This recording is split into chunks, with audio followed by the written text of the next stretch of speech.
área de interesse social, consórcio imobiliário, estatuto do pedestre e projeto de lei do plano de bairro do distrito de Perus, que é onde ele teve o envolvimento com o tema, mais de perto com o tema de hoje. Então, vou passar a palavra para a Karen, e aí ela falar a respeito do tema.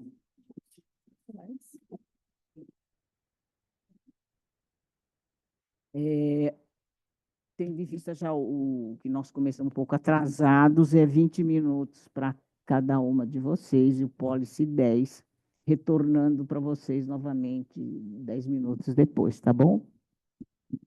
Tem uma apresentação que está lá no computador para compartilhar. Mauro, ela tem uma apresentação.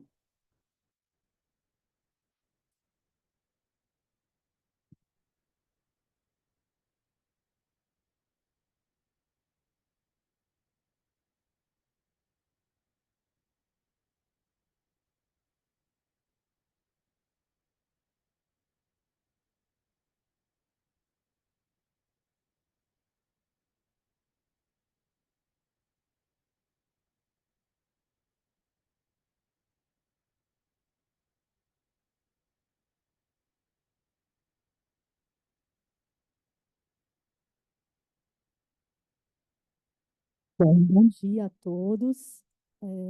É um prazer estar aqui com vocês, pessoal que também está na internet, né, assistindo. É uma satisfação grande. Uma satisfação grande. Agradeço ao professor Mauro, ao professor Luiz Guilherme Mackenzie, à Ana, que está aqui. Não sei se está saindo baixo, tá? Tá estranho, né? Peraí, deixa eu ver. Alô, alô. Oi? Está meio baixo mesmo. Talvez seja melhor pegar isso. Está.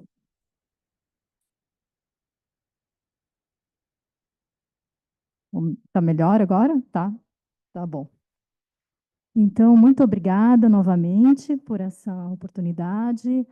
Esse tema de planejamento de bairros, planos de bairro, é bastante entusiasmante para mim, né? Pessoalmente falando, eu tenho conduzido pesquisas na microescala urbana já há alguns anos, na PoliUSP, é um tema que me fascina e que me considera e que eu considero extremamente importante nesse momento, principalmente de expansão das aplicações e das complementações das políticas urbanas. Eu vou falar para vocês hoje sobre um projeto de pesquisa que está em andamento. É um projeto que foi aprovado pela FAPESP, que tem o escopo de planejamento de bairros. Esse projeto, ele se chama Elaboração de Instrumento para Apoio e Fomento ao Desenvolvimento de Planos de Bairro no município de São Paulo. Ele é um projeto que está relacionado ao Programa de Pesquisa em Políticas Públicas da FAPESP. Né? Ele foi aprovado em 2000, no edital de 2023. E quem está participando, né, desse projeto é a Escola Politécnica da USP, a qual eu estou vinculada, a Faculdade de Arquitetura e Urbanismo da USP, por meio das professoras associadas ao projeto, que eu vou relacionar na apresentação. Também há uma parceria, um apoio com o Centro de Estudos da Metrópole, e a FAPESP é a financiadora desse projeto, e tem que, desde o começo, desde a submissão da proposta, ter um acordo, uma vinculação com um órgão público, que no caso foi a Secretaria Municipal de Urbanismo e Licenciamento. Tá? Por isso que estão aqueles logos ali embaixo na apresentação. Bom, falando um pouquinho sobre o PPPP da FAPESP, né, que é esse programa de políticas, programa de pesquisa em políticas públicas, esse PPPP, ele se coloca como uma plataforma, como um elemento integrador de iniciativas que envolvam a parte científica e a parte de gestão pública. Então, é um programa que foi desenhado para a participação de uma instituição de pesquisa, que é chamada de instituição principal, e de uma instituição parceira, que é a entidade da gestão pública, né? Foram mais de 70 projetos aprovados no edital de 2023, né? Todas essas parcerias, elas foram desenhadas em cima de uma unidade de pesquisa e uma unidade que faria gestão no governo. E foram vários objetivos que se relacionavam a isso, mas o principal era justamente desenvolver uma proposta que fosse a articulação, fosse o desenvolvimento conjunto de conhecimento científico com aplicações na prática da gestão. Tá? Então, essa é o que moveu. E, desde a concepção do projeto de pesquisa, nós tínhamos que evidenciar todos esses componentes. Então, esse foi o desenho de 2023, foi um edital que foi lançado após muitos anos. Esse programa já existia na FAPESP, mas ele foi redesenhado, 2023 foi lançado, e ele se propõe a lançar anualmente editais. Então, já houve um novo edital agora em 2024, e existe ali até no final, né, tem um e-mail de contato ali da FAPESP, no sentido de que tem um arcabouço orientativo para justamente as pessoas se prepararem e saberem que vai ter essas chamadas e possam, inclusive, continuar, né, nessa proposição. Nesse trabalho, que é o de 2023, em que nós enviamos esse projeto de pesquisa, foi concebida essa proposta de pensar um documento, um método, uma forma processual de estabelecer procedimentos para orientar planejamento de bairros no município de São Paulo. Né? A nossa leitura foi de que havia várias experiências, existe um conhecimento científico na academia, em termos de entendimento de microescala, de desafios em escala de bairro, de comunidades, de desenvolvimento local. Existe um vácuo ainda científico para desenvolvimento, mesmo internacionalmente, né, nesse tema, inclusive o entendimento de bairro, a concepção de áreas de coesão, de modelos, métodos que se apliquem aos vários desafios que se colocam à vida urbana nessa escala. Então, isso existe, digamos assim, ainda uma abertura de desenvolvimento científico. E na gestão pública existe uma necessidade de nós termos um arcabouço metodológico mais estruturado, inclusive para que a governança urbana, né, nos seus vários participantes, no sistema público, na participação social, no envolvimento da própria universidade, aconteça de uma forma mais estruturada.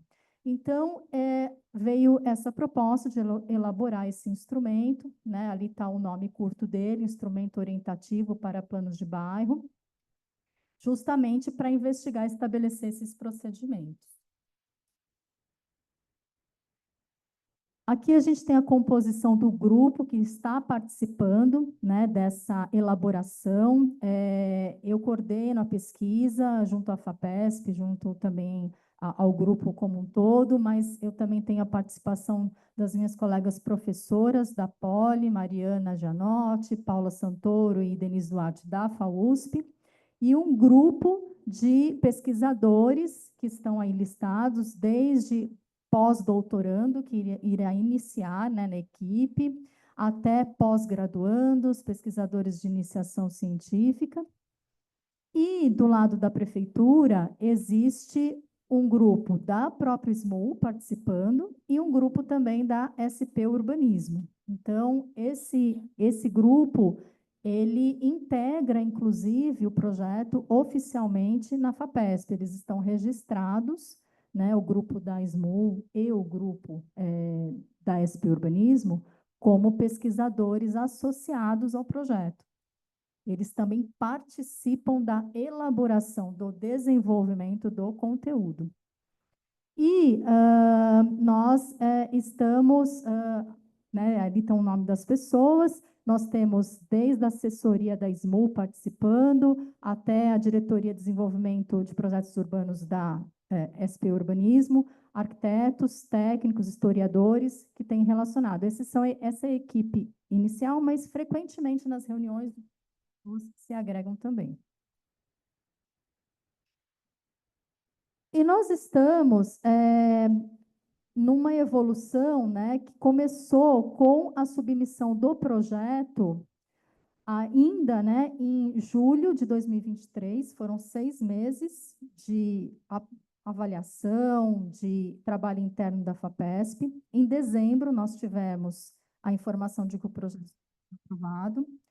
Nós trabalhamos daí em torno de 2 meses, 2 a 3 meses, para aprovar o termo de cooperação técnica. O termo de cooperação técnica foi elaborado entre a Poli e a SMU, e esse termo foi inserido no sistema da FAPESP. Era um documento obrigatório para a emissão do chamado termo de outorga, que é o documento que define o início do projeto, a passagem dos recursos, a aprovação do início da bolsa, a contagem.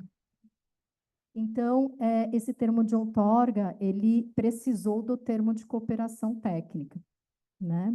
Além de que todos esses pesquisadores, tanto os da USP quanto os da SMU e da SP Urbanismo, tinham que estar cadastrados como pesquisadores. E o projeto em si foi iniciado em maio de 2024, nós estamos aí de 5 para 6 meses de trabalho. Eu vou falar um pouco sobre as partes do projeto agora, como que a gente pretende desenvolver, ou como nós já estamos desenvolvendo, né, mais diretamente. Estou apertando aqui, mas não está passando, será que travou um pouco? Ó.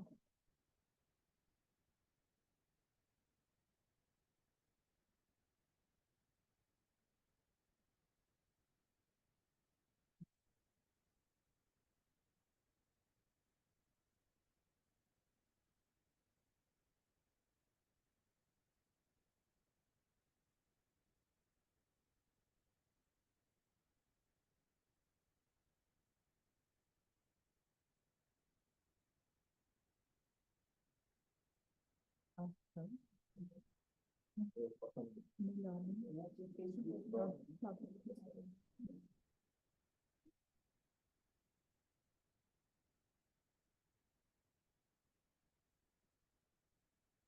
Essa estrutura de projeto que foi, inclusive, inserida na submissão do projeto original, nós tínhamos a orientação de fazer claramente o que seria uma evolução da parte científica e da parte de gestão.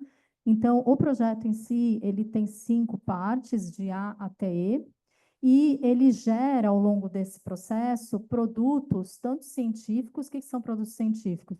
São os próprios relatórios da FAPESP, são publicações em revistas científicas, são submissões de trabalhos para eventos, consequentes publicações em anais, e, além disso, gerar documentos para a gestão pública, que são o quê? São notas técnicas. Então, nós temos 2 notas técnicas previstas, uma que está em conclusão agora, né, no mês de novembro, e vai ser apresentada em dezembro para a prefeitura, e outra que vai ser no ano que vem.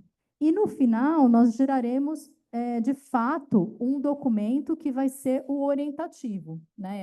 Realmente um documento estruturado para essa finalidade, no intuito de que isso seja a base para que se estruture o processo de fomentar os planos de bairro.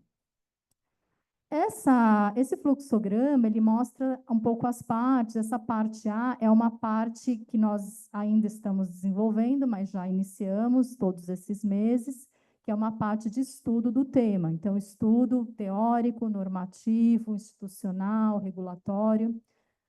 A parte B que nós também iniciamos é estudo de bases de dados. Todas as bases de dados que são aplicáveis, podem ser aplicáveis às problemáticas de escala de bairro também.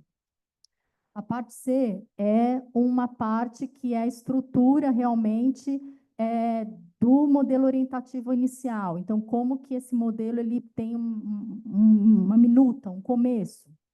A parte D é uma parte de participação. Então, tem uma parte relacionada a várias interfaces com secretarias, com o poder público. Nós teremos pelo menos 2 estudos de caso no município de São Paulo, 2 áreas, né, que tenham estudo. Então, a gente também, nesse momento, vai adentrar a participação em nível local. E, por fim, a parte E é a parte de sumarização, né, que é a parte final, ela é justamente a complementação, o desenvolvimento, o aprofundamento do que estaria na parte C, com todo o arcabouço participativo que a gente vai desenvolver paralelamente ali na parte D, né? Então, esse foi o desenho. Pode passar, por favor, Mauro?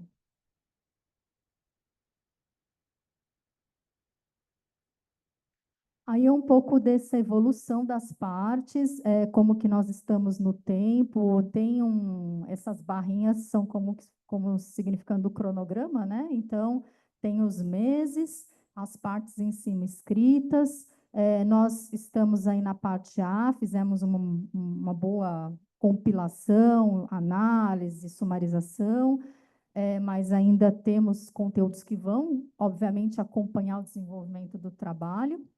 E estamos aí para iniciar a parte, principalmente C, aí na complementação, que é o começo dessa parte mais propositiva, né, juntamente com as demais partes aí que estão elencadas. O projeto todo, ele durará 24 meses, a partir de maio. Então, em abril de 2026, é a previsão de a gente estar com isso entregando.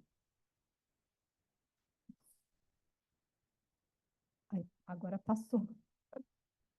Eu apertei. Aí tem um pouco, justamente, essa descrição. Eu não vou entrar em detalhes, mas mais para vocês terem uma ideia do tipo de conteúdo que a gente previu, né? Então, tem desde desafios científicos, que é justamente ter o conhecimento de como que está a abordagem de planejamento de bairros e quais são os casos de planos de bairro numa abordagem mais ampla, fora do Brasil, no Brasil, com muito mais detalhe aqui para São Paulo, né? E também estudar métodos que se aplicam ao planejamento de bairros. Então, métodos que têm justamente essa aderência, né, à escala e também aos aspectos, aos fatores que se relacionam ao planejamento de bairros. E isso segue também para estudos de regulação, como que o arcabouço regulatório urbano está respondendo e está abordando a questão dos bairros e daquilo que interfere nos bairros, e o histórico de planejamento de bairros também, no município de São Paulo.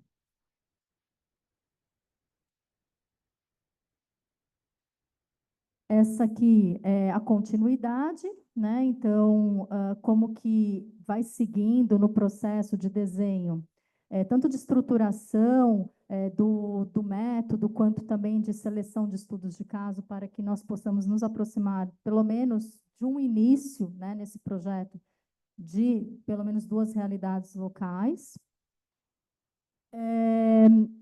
E seguindo aqui, essa complementação com a parte complementação não, essa continuidade com essa parte participativa que eu já havia mencionado. Então, questionários, oficinas, dinâmicas participativas, entrevistas com gestores, estão previstas. E o final, essa integração. Deixa eu ver se vai passar aqui. Passou. Aqui tem um pouco quantitativos, é um projeto que iniciou, né, justamente com 4 docentes e 3 bolsistas de treinamento técnico FAPESP aprovados e mais um pós-doutorando. Essa estrutura de pesquisa aprovada na FAPESP para a participação USP, por exemplo, e desde então nós já integramos pós-graduandos que têm suas pesquisas relacionadas também ao tema, né, também contribuindo.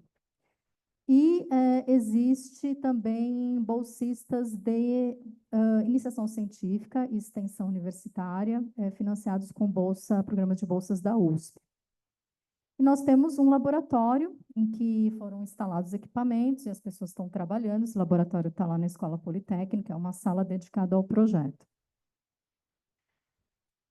E lá na prefeitura existe justamente a urbanismo e nós estamos num fluxo de, assim que, por exemplo, sair a nota técnica 1, fazer uma expansão para outras secretarias, via coordenação da SMU e da SP Urbanismo. Isso está no curto prazo, deve acontecer em, no máximo, 2 meses, alguma coisa assim.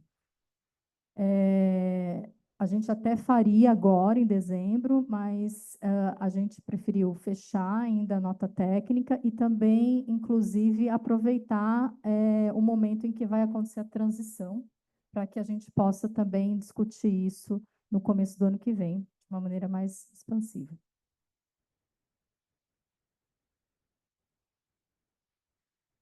E a gente tem trabalhado dentro do grupo de pesquisa na USP, né, nossa sistemática, temos trabalhado também com os pesquisadores da prefeitura em bastante interação, por e-mail, reuniões mensais com eles, reuniões online com eles também. E trabalharemos também com essa questão de oficinas ampliadas, tanto lá na prefeitura, quanto também pretendemos fazer oficinas técnicas ampliadas lá na USP. E aqui a gente tem um pouco, né, foto de como que a gente está trabalhando. A primeira foto é lá na Poli, as duas de baixo são lá na SP Urbanismo. E a de cima, né, é o grupo da USP mesmo. Todo mundo que está relacionado, as professoras, pós-graduandos, alunos. E embaixo, lá com a prefeitura.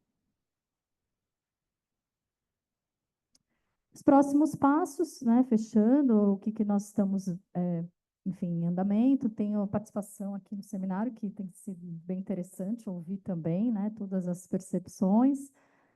Tem essa oficina na prefeitura, né, da nota técnica 1, principalmente com a SMU e com a SP Urbanismo, e 2025 as ampliações previstas que eu já, inclusive, mencionei.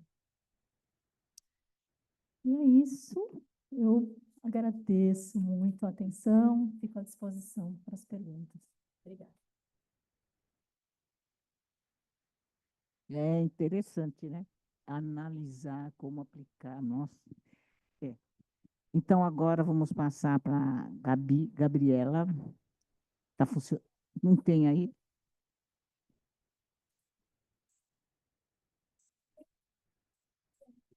Identificado com o meu nome naquela pasta do Braille. Esse aqui. Oi, minha voz é baixinha. Tá. Tá baixo. É baixo, né? É. Cansa lá. E agora, melhorou? Melhorou, né? Bom, eu acho que eu já vou começar me apresentando em benefício do tempo. Além da descrição já feita anteriormente, eu participei do plano de bairro há 7 anos atrás, então eu queria agradecer muito essa possibilidade de mergulhar de novo na memória do que foi vivenciar no dia a dia, né, a construção do plano de bairro. Foi muito gostoso, porque tinha coisas que eu nem lembrava mais. Foi interessante, porque eu morei em São Miguel Paulista até um ano anterior do início do desenvolvimento do plano de bairro Jardim La Pena. Então, foi uma honra participar tanto da elaboração, e agora eu sei que tem o Jardim Pantanal também, né, que também ali está em Paulista, do lado ali de casa, bem perto da minha ex-casa. Então, foi uma honra, então eu quero agradecer o convite por estar aqui, revivendo e contando como foi essa experiência para vocês, e também agradecer à mesa pela oportunidade.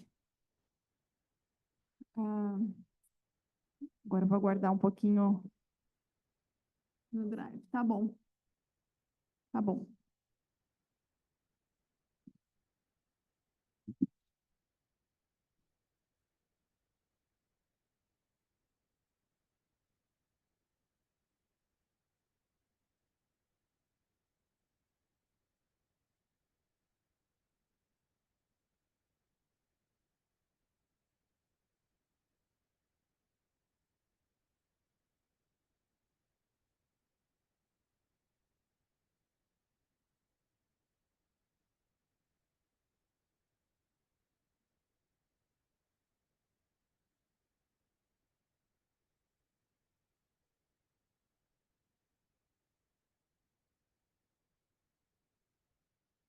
Bom, então eu vou já começar a apresentação em benefício do tempo também.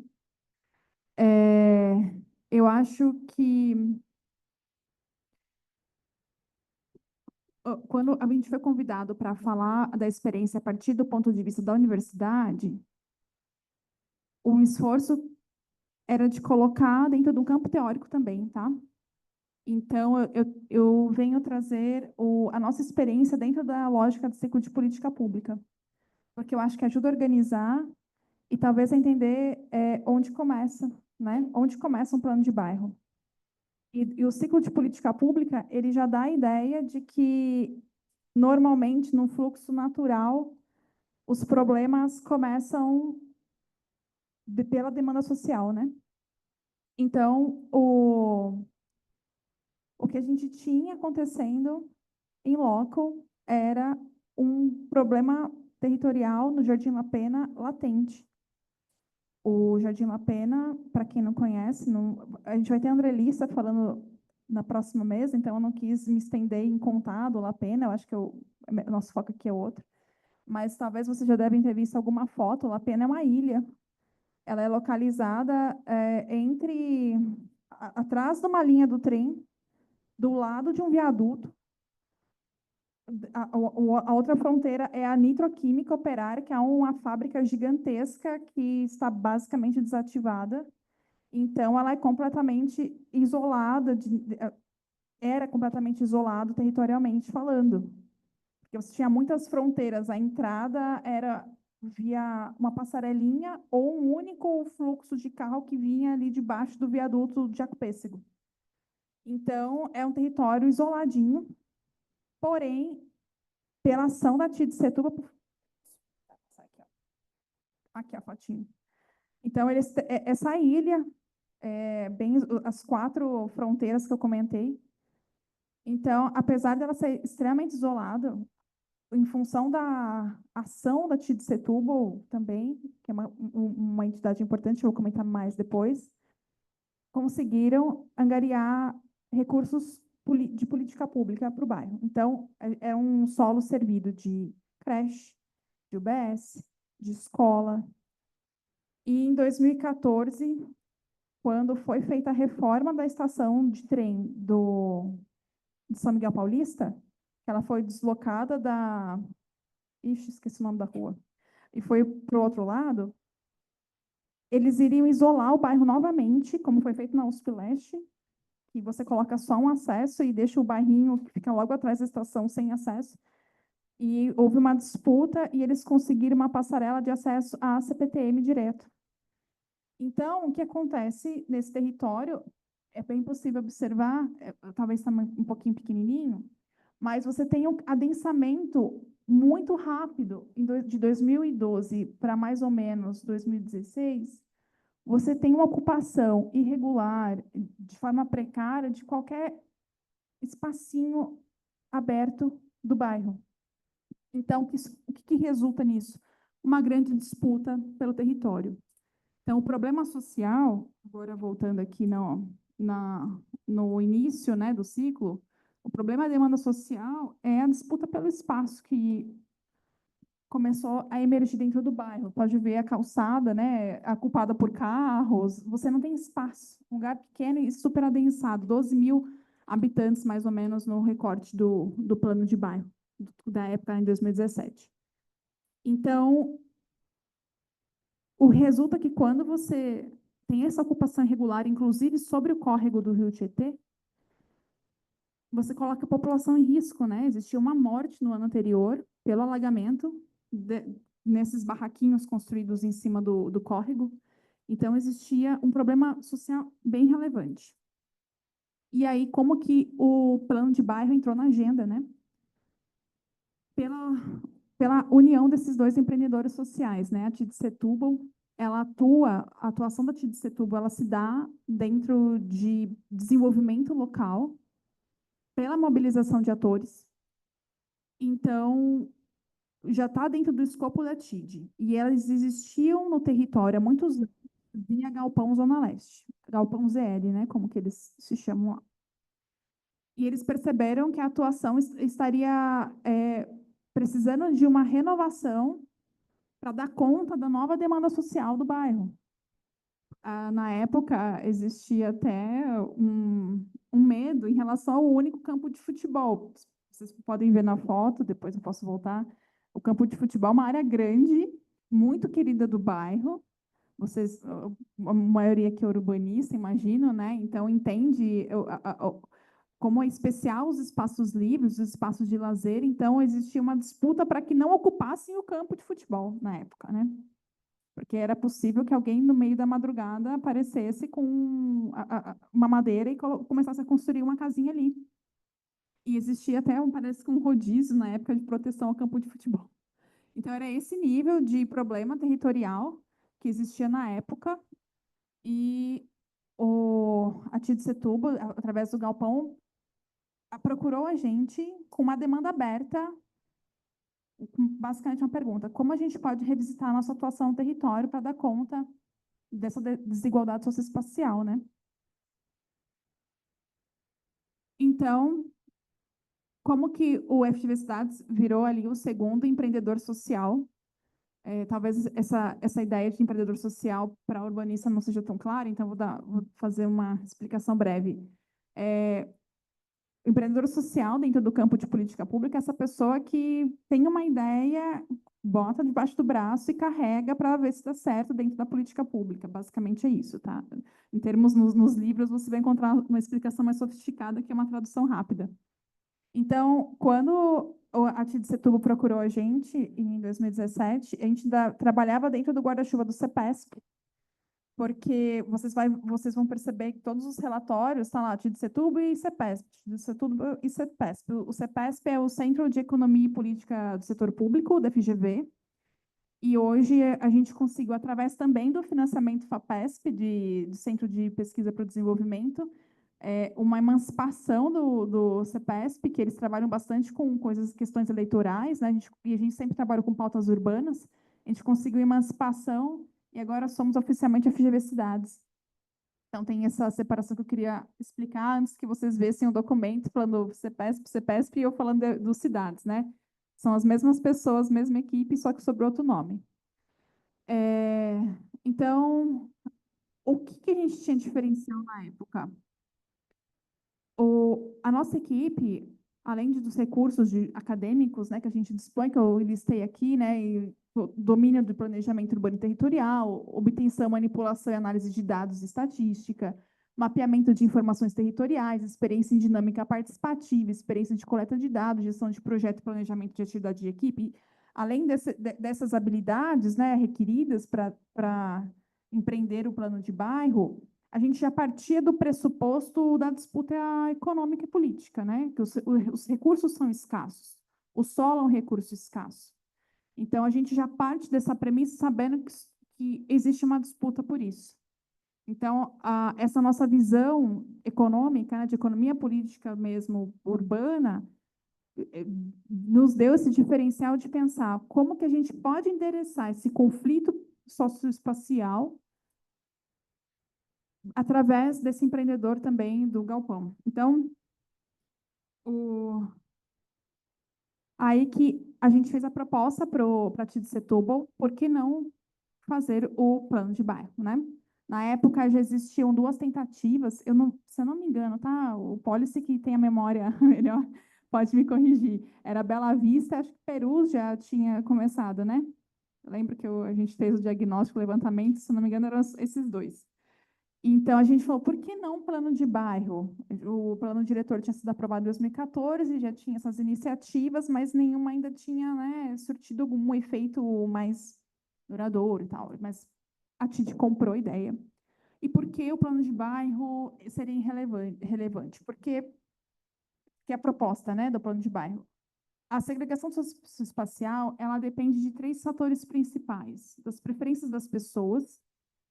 Então, se você é mais ou menos avesso à diversidade no seu bairro, então, por exemplo, se uma pessoa de um bairro X quer ou não quer estúdios, que provavelmente os moradores vão acabar sendo estudantes, pessoas que começaram a sua vida profissional, não sei o que lá, ou você quer um retrofit para morar a população de baixa renda perto da sua casa.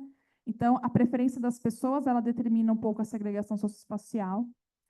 A dinâmica do mercado imobiliário, que varia ao longo do tempo, mas ela pressiona as pessoas a serem mais ou menos avessas, né, à diversidade. Quando ela coloca a precificação de um imóvel muito alto ou muito baixo dentro de um bairro, ela determina quem que vai morar ali, né? Então, é bem relevante a atuação dos mercados nesse sentido. E, por fim, o governo. Quando o governo decide, dentro das suas peças de planejamento, de orçamento, quem que vai ou não ser beneficiado pelo orçamento público, né? Então, o plano de bairro, ele permitiria o quê? Que, através dessa mobilização dos atores locais, eles tivessem ferramentas para escolher como o poder público deve investir no bairro e, principalmente, ser inserido no planejamento, o que normalmente, provavelmente, não seria, né?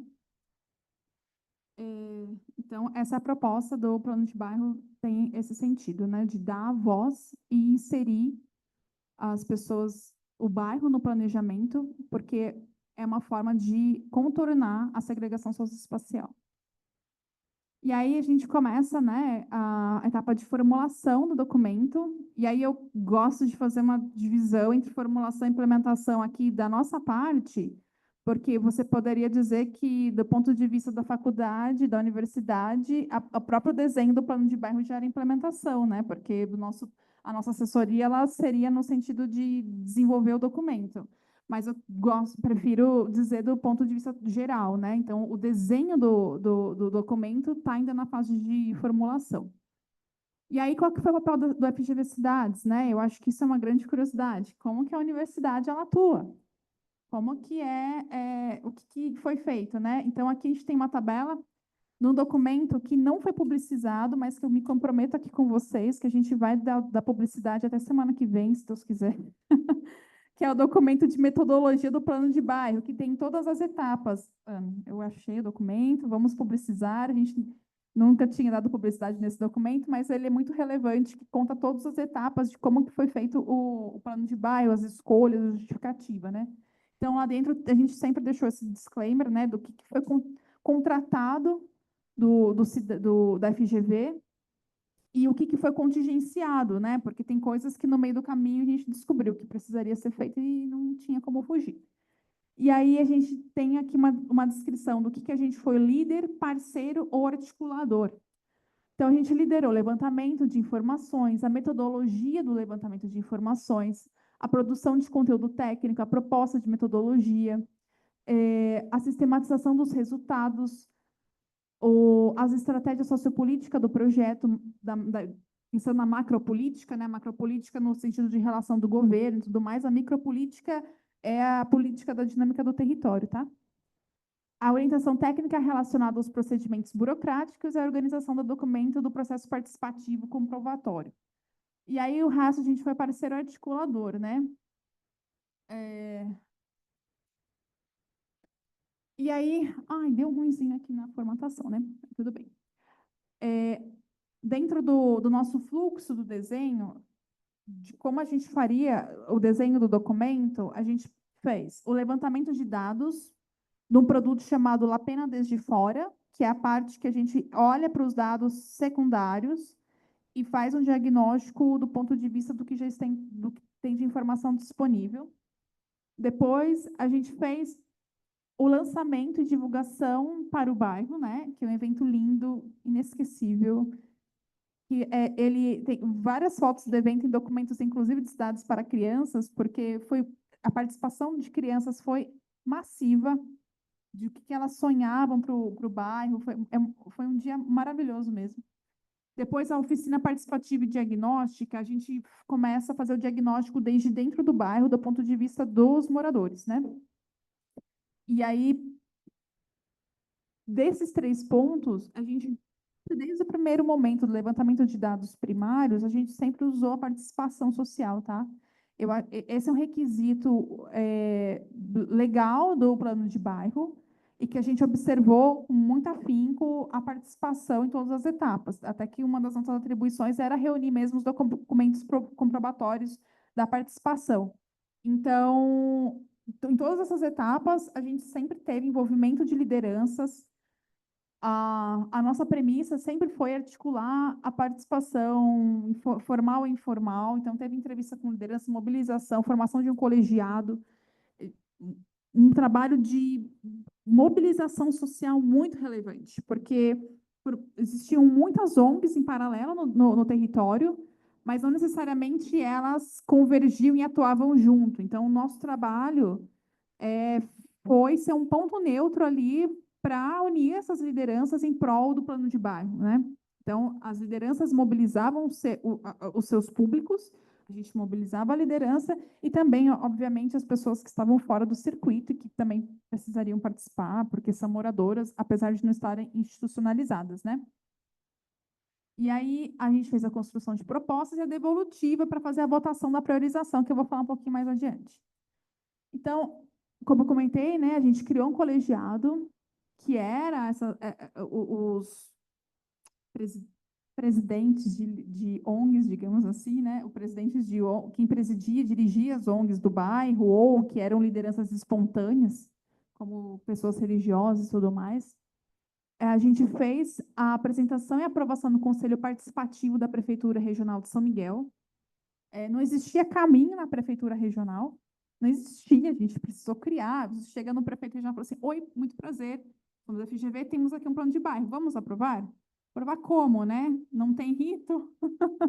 Então, a gente teve que construir junto. Como que você faz? Quem trabalha no setor público sabe, a gente só pode fazer o que está autorizado por lei. E é muito difícil para alguém do setor público ousar no espaço de discricionariedade aberto, que é o espaço que, assim, não está escrito, mas não está proibido. O que a gente faz aqui? Então, ali que está o espaço de inovação e não é tão óbvio assim como que você atua nesse espaço, né? Então, a gente fez a reunião com o prefeito regional de São Miguel, reunião com o secretário de gestão, e as pessoas do bairro começaram a participar de audiência pública. Tentei procurar tanto foto do Dida numa audiência, que eu achei aquilo tão lindo, o líder de bairro ali, mas eu não achei a foto.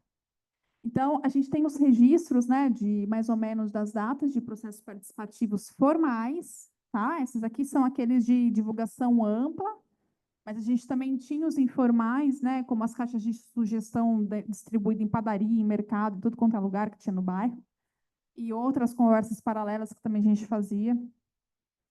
E aí, aqui que tem uma contribuição relevante de metodologia do plano, que é a etapa de priorização. Ligadas o que os moradores queriam para o bairro, como a gente começa a priorizar, porque nem tudo cobrirás, né? Nem tudo pagarás, nem tudo conseguirás dentro de um governo. Então, a gente tem a meta, que é isso aqui, conseguir os 4 desafios sanados. Aí, dentro deles, tem essas atividades, dentro delas tem essas ações e atividades dentro das ações, tá? Então, tem mais linhas do que isso, vocês podem conferir depois no plano de bairro completo. Mas a ideia era estruturar, organizar as demandas que veem em todos esses documentinhos, dentro das oficinas, dentro desses desafios, e depois criar uma metodologia de priorização, que leva em consideração o impacto, o custo e a dificuldade de conseguir. E aí a gente fez uma votação, a gente levou uns bloquinhos assim, vermelho e amarelo, e o pessoal votava em cada ação para definir depois, ficar nesse quadrinho, o que era prioritário e o que não era. Oi. 3 minutos. Opa! Tem tudo no documento da TID, tá? Então, ops, acho que eu pulei alguma coisa. Então, na implementação efetiva, né, formulado o documento, a gente partiu para o advocacy, que era como isso seria inserido dentro do sistema de planejamento da prefeitura. Não, como eu falei, não existia caminho definido, foi estabelecido um cronograma dos tempos políticos para inserir na LOA, porque a grande dificuldade é como você financia depois o plano de bairro. Então, a gente tentou cumprir esse tempo político da LOA e, bom, né, a gente já sabe o que aconteceu. E aí a gente estabeleceu os diários, mas a gente fez um documento, né, orientando os passos burocráticos que a gente imaginava que deveria ser cumprido para ser inserido no sistema de planejamento. Porque, como a gente sabe, não existe um rito oficial. A gente não conseguiu fazer avaliação, porque, enfim, nosso contrato não previa avaliação, porém, o documento ele foi redigido de forma que é possível ser avaliado depois, posteriori. E aí, minhas considerações finais primeira coisa, né? A relevância dos empreendedores sociais. Eu acho que um desafio para difusão de plano de bairro é como que você mobiliza? Quem mobiliza? Quem são os empreendedores sociais? Quem é a Ana que vai do bairro e fala: olá, pessoal, vamos hoje fazer um plano de bairro? Quem que é o empreendedor social? Quem que é esse ator, né? E a universidade, eu acho que ela é um apoio do empreendedor social, porque no nosso caso, a gente realmente foi um estruturador, né? Um estruturador das etapas, assim, não existia o rito, a gente tentou mapear o possível rito e seguir metodologicamente através das ferramentas que a gente conhece que funciona. Então, dentro acho que esses dois atores atuando junto funciona bem, né? O empreendedor social, que seja ele uma instituição como a Fundação Tide Setúbal ou não, mas eu acho que realmente o apoio da universidade estrutura melhor esse caminho, apoia esse caminho de uma forma que possibilita a aprovação, né, como foi o nosso caso. Porque a gente tem as ferramentas técnicas, né? O impasse do plano de bairro é que não existe, como qualquer outra coisa, uma obrigação dele estar inserido no orçamento municipal. E aí é um debate, não sei que eu estourei o tempo aqui, 3 linhas aqui. É um debate que extrapola o plano de bairro. O orçamento está numa disputa muito relevante, que o governo federal mesmo, 50% do orçamento federal, o Estado com a Câmara dos Deputados, né? Então, a gerência do orçamento é uma disputa que ela não está só dentro dos bairros, ela é uma disputa enorme, e o desafio é como mobilizar os atores para continuar carregando o plano de bairro debaixo do braço, para ele não ser esquecido em audiência, né? Para ele um dia ser aprovado e inserido numa lei orçamentária. Acho que isso é um desafio.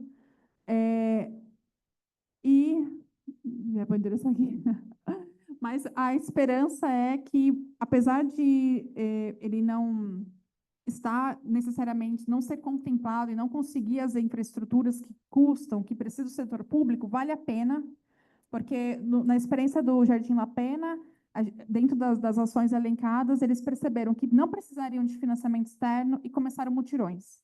Então, mobilizar em torno do plano de bairro vale a pena, porque resulta em alguma coisa, nem que seja o empoderamento local sobre o próprio território.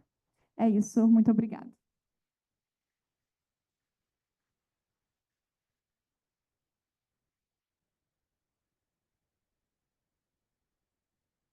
Bom dia. Deixa eu aqui cumprimentar a Karen e a Gabriela, extremamente importante, os 2 estágios que duas escolas nos oferecem, né? Uma mostrando o resultado de um trabalho já realizado, no caso da FGV, e a USP, nesse momento, iniciando uma investigação que acho que vai ser muito rica e muito poderosa. Eu vou tentar, nesses 10 minutos de provocação, mais do que um debate, uma provocação, E, ao cumprimentar a minha colega de jornada do começo dos anos 90, lá na Assembleia Legislativa, Ideli, colocar... eu assisti um esforço realizado pela sociedade, pude participar ainda na segunda metade dos anos 2000, entre 2007 e 2008, é quando o professor Cândido Malta oferece para um distrito uma lógica, portanto, um método de distribuição de um distrito, portanto, de uma área determinada pela administração. A cidade de São Paulo tem 96 distritos, então você tem uma definição administrativa do tamanho de cada um dos distritos, e a oferta feita naquele momento pela USP, pelo professor Cândido, era como distribuir esse distrito em unidades ambientais de moradia. Então, ele partia de uma lógica que o setor público discricionariamente tinha construído a sua organização administrativa, naquele momento em subprefeituras e distritos, ou melhor, em distritos depois subprefeituras. Os distritos vieram antes das subprefeituras. As subprefeituras são criadas nos anos 2000, os distritos remontam à organização da própria cidade, e é a primeira vez que se discutiu como você sai de um distrito administrativo definido e você define, junto com a sociedade, o que é esse bairro. Então, há uma fase inicial, e é ela que eu quero aqui colocar, porque é ao enxergar o território e a escala que você vai capturar os desejos da sociedade. Quando você consegue, junto com a sociedade, delimitar aquilo que é o bairro que aquela população se enxerga. Porque, muitas vezes, o bairro não foi formado por um loteamento, então não foi um loteamento que fez nascer aquele bairro, então não teve nas premissas originárias de um loteamento com venda dos lotes, mas pode ter tido. Ele pode ter sido uma expansão de um já pré-existente, e você não sabe se ele adquiriu história para não estar vinculado a esse, mas você tem uma dinâmica, e aí acho que a metodologia trazida pelo professor Cândido à época sugeria algo bastante interessante, que eram as unidades ambientais de moradia. Então, o que é essa ilha de tranquilidade? Que o deslocamento a pé dentro daquele território permitiria uma vida praticamente completa, com todas as ofertas de serviços básicos que servissem àquela população.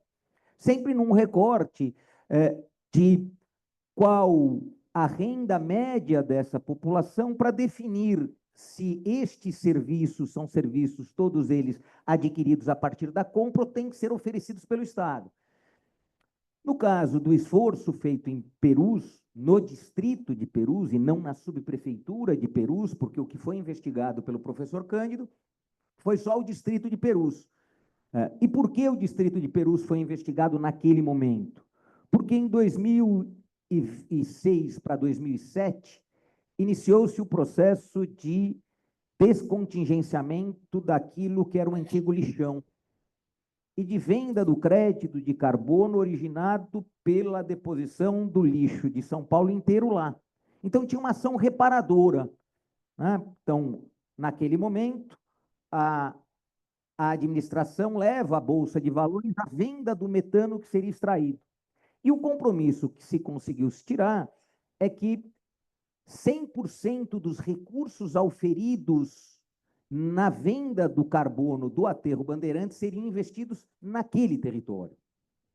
E o risco de um recurso tão grande em um único território, mesmo sendo reparador, sem um programa de investimento, era você perder a qualidade do investimento. Eu lembro que a população falava que era possível ter o Peruzão.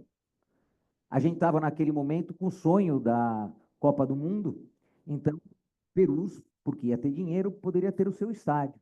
Algo extremamente importante para um território que não tinha escola, que não tinha saneamento básico, era você ter um estádio.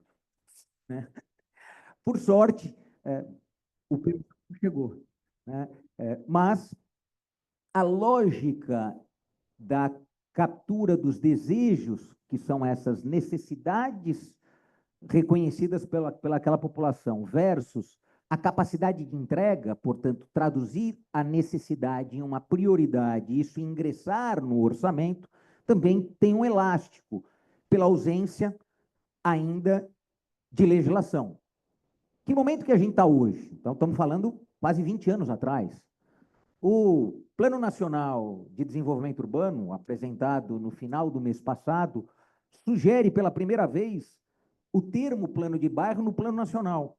Então, é a primeira vez que no Plano Nacional aparece plano de bairro. E vai sugerir uma alteração no Estatuto da Cidade, para que o Estatuto da Cidade estabeleça uma previsão. Tá bom, é uma previsão, mas ela é uma imposição ou uma faculdade? Ainda estamos no regime das faculdades. As faculdades, quando elas vão para o campo legislativo, elas são um pouco daquele regime engana que eu gosto. Eu digo que pode, não tem instrumento nenhum para implantação e vai ficar mais uns 30, 40, 50 anos como uma faculdade que, como as nossas faculdades, 4, 5% da população chegou. Então, as nossas faculdades legislativas têm alcançado quase nada. Por quê? Porque você não colocou o elemento central da decisão do legislador, que é empoderar este ambiente de tomada de decisão. Porque a lógica que a gente sempre tem que olhar é o que se elege. Se elege o prefeito, se elege o governador e o presidente, e, paralelamente a isso, as casas legislativas que têm o poder. Se essas são as casas que têm o poder, a participação da sociedade nas assembleias locais, que de fato revelaria aquele sonho e aquele desejo de um planejamento com financiamento para o bairro, não são eleitas. E, portanto, discricionariamente não pode dizer quanto precisam para o investimento daquele bairro, porque quem faz isso é o vereador, na representação democrática que conquista no voto na urna, como foi recentemente passado.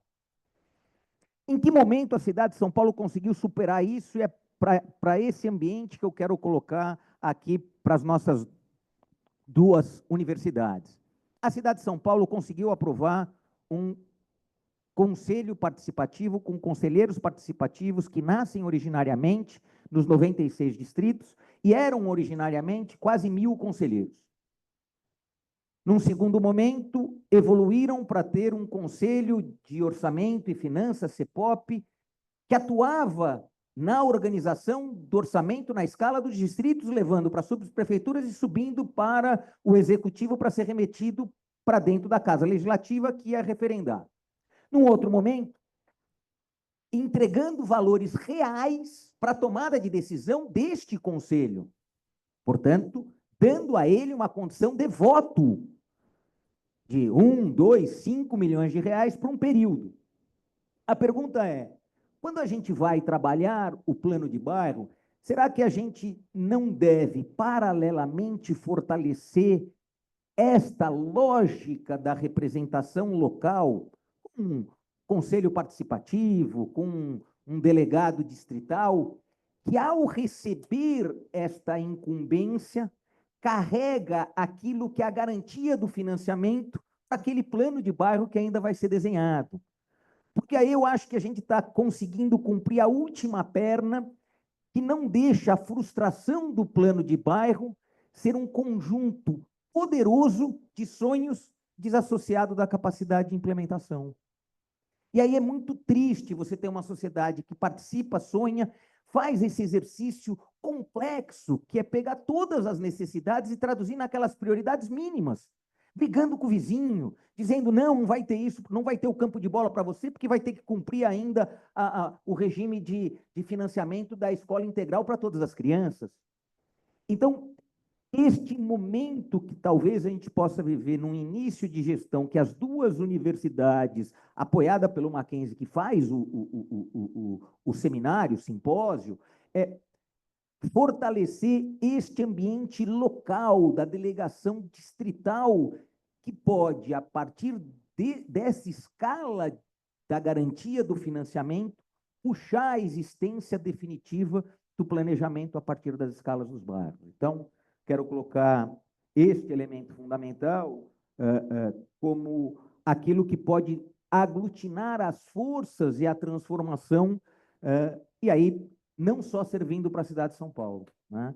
Então, conseguir entender essa lógica da escala que reconhece o bairro, essa unidade ambiental de moradia, nesse novo recorte das mudanças do clima, associado a uma delegação colocada para a sociedade local com algum regime de mandato e poder, né? Então, precisamos também criar essa lógica desses mandatos. Me parece que aqui o mandato é de 2 anos dos nossos conselhos, podendo ser renovado. Então, acho que esse ambiente da gente conseguir descer a escala do bairro, também um grau de representação vinculado a um poder orçamentário, que aí sim garantirá, bottom-up, a gente ter planos de bairros financiados e execuções desses planos também. Então, era dentro dessa linha que eu queria fazer uma provocação para ver onde tudo isso pode ganhar argamassa.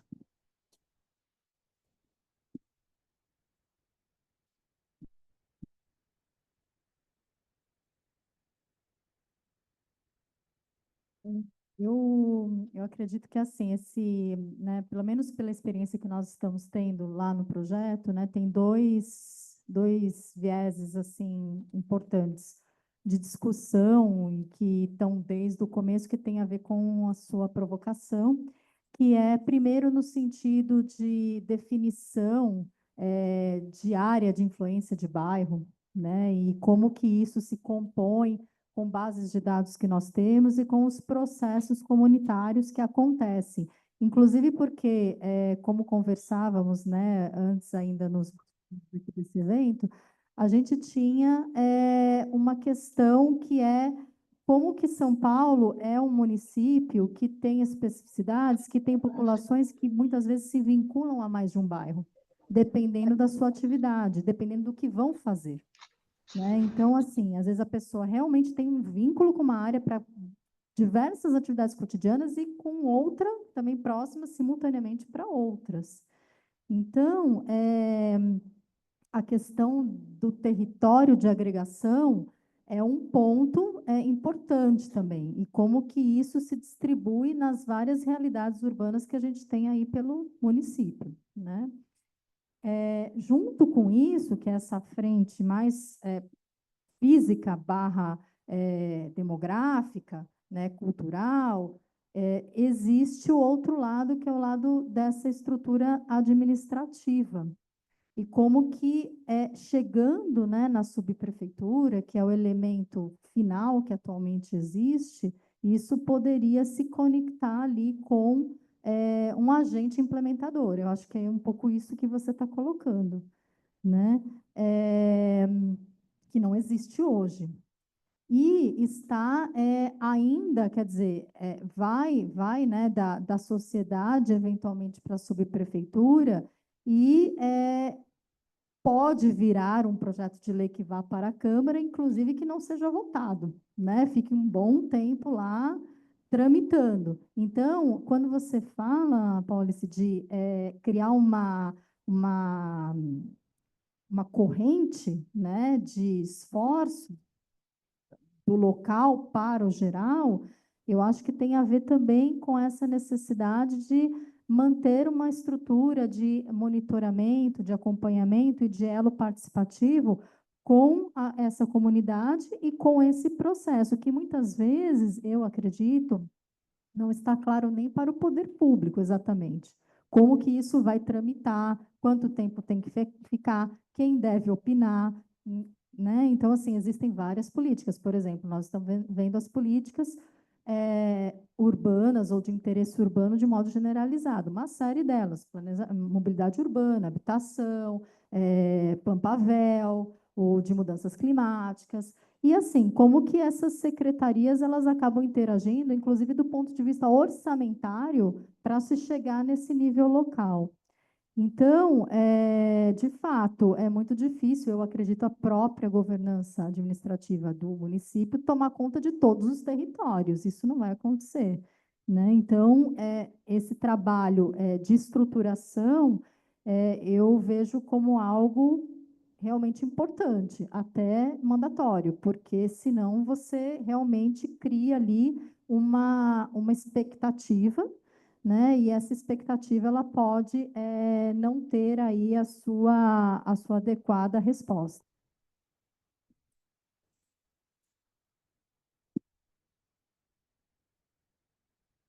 Só apresentando a Marjorie, que é a relatora que hoje está secretariando o nosso encontro.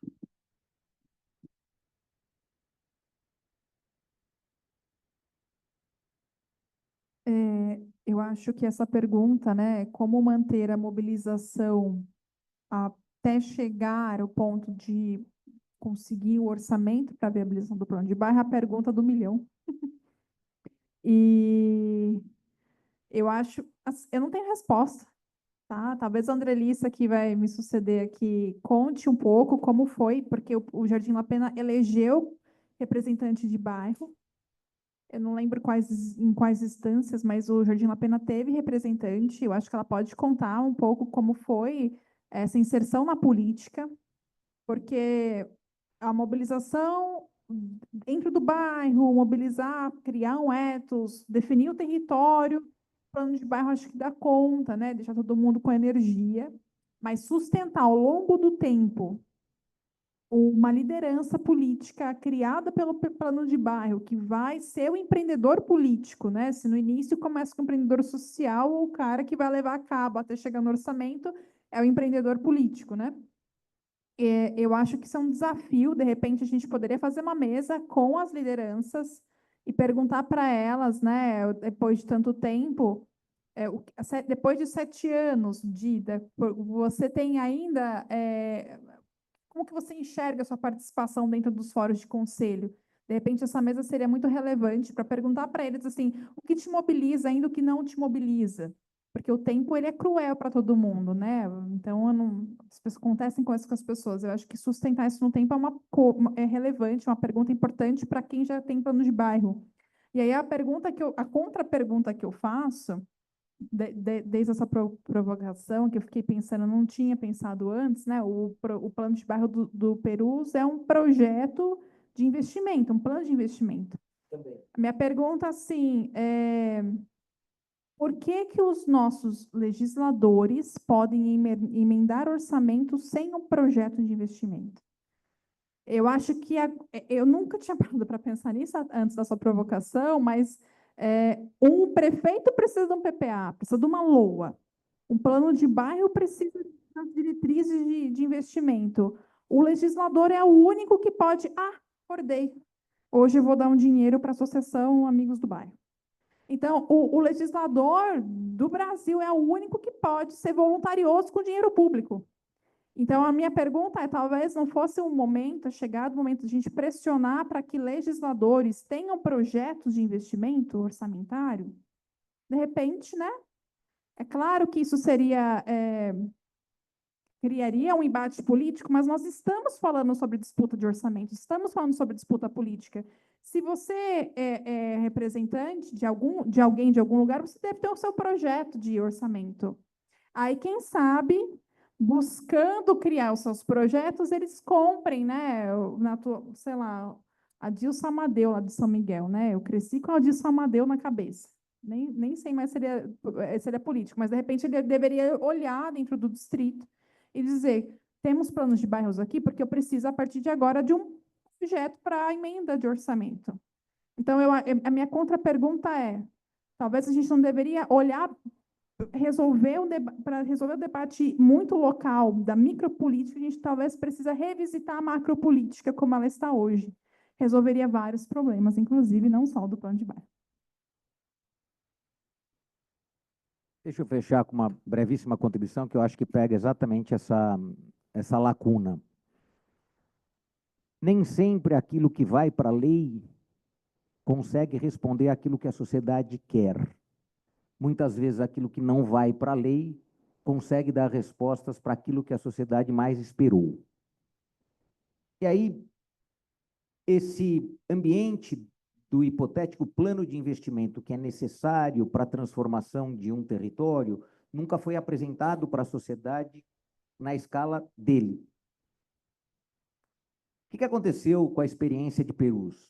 A experiência de Perus permitiu que a sociedade local recebesse uma informação extremamente importante, que é esse bairro completo que você sonha custa próximo de R$500 milhão. E se não tiver esse dinheiro, o bairro não será completo. Mas criou um desconforto para o processo sucessório dos subprefeitos.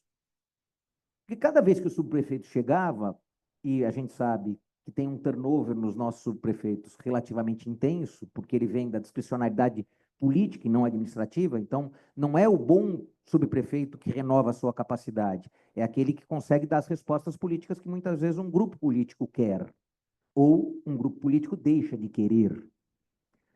Mas qual o desconforto que o plano de investimento para um bairro gera? Ele tem os seus defensores, que a cada momento que se troca o dirigente local, vão aparecer lá com o plano de investimento. Eu falo isso porque Perus tinha um problema central, que era o alagamento na região central, que precisava lá 200 milhões de investimento. A obra está sendo executada. Levou tempo? Levou tempo. Mas na cabeça daquela sociedade tinha um valor e uma aplicação. O bairro precisava, os bairros, né, lá eram 10 unidades ambientais de moradia, precisavam de X novas unidades de creche, de ensino fundamental, médio. Então, e você sabia mais ou menos onde elas estavam espacializadas. Então, a forma com que aquela sociedade se empodera e cobra é diferente daquela que não tem essa informação ainda. E aí, essa assimetria de informação tira poder de quem? Só da sociedade.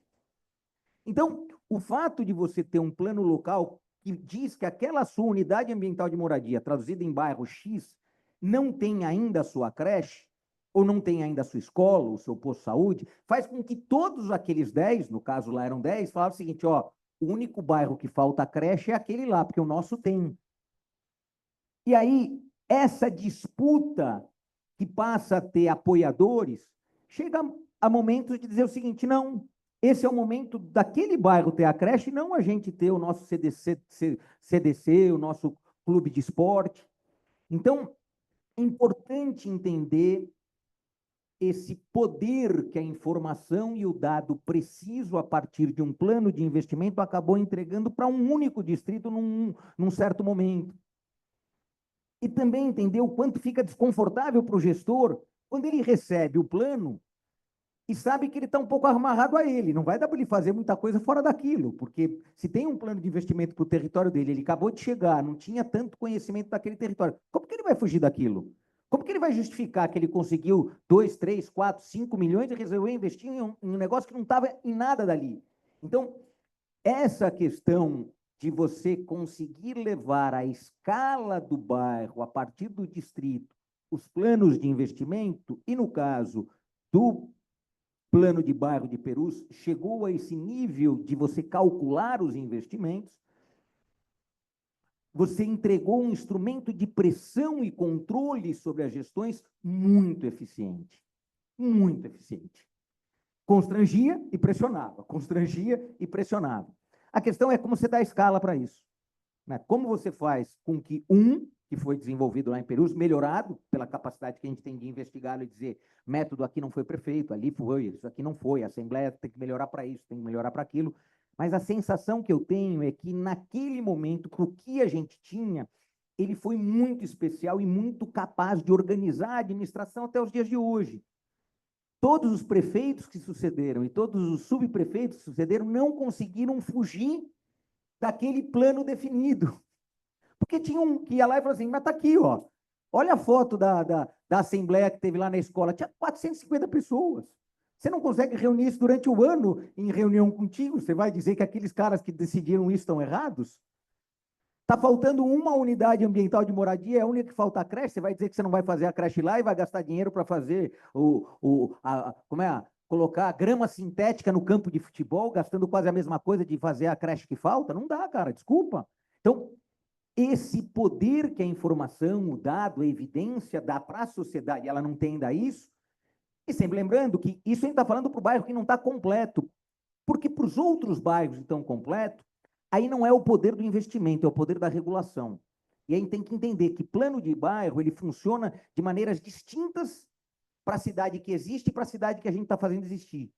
Então, para os bairros que já estão supostamente completos e que se pretende adensar ainda mais, é o inverso, não é o investimento público que vai ser feito, é o quanto suporta de investimentos privados para ampliar o adensamento. Então, e veja como isso é fabuloso, porque aí eu estou dizendo o seguinte: dessa infraestrutura instalada na cidade, quantas pessoas conseguem ter o prazer de se utilizar da infraestrutura que foi paga com o dinheiro de todos? E aí é dizer o seguinte: tem muita infraestrutura no bairro para pouca gente. Então, tem bairros que a gente pode notar que o volume de infraestrutura investido por toda a sociedade é infinitamente maior do que outros.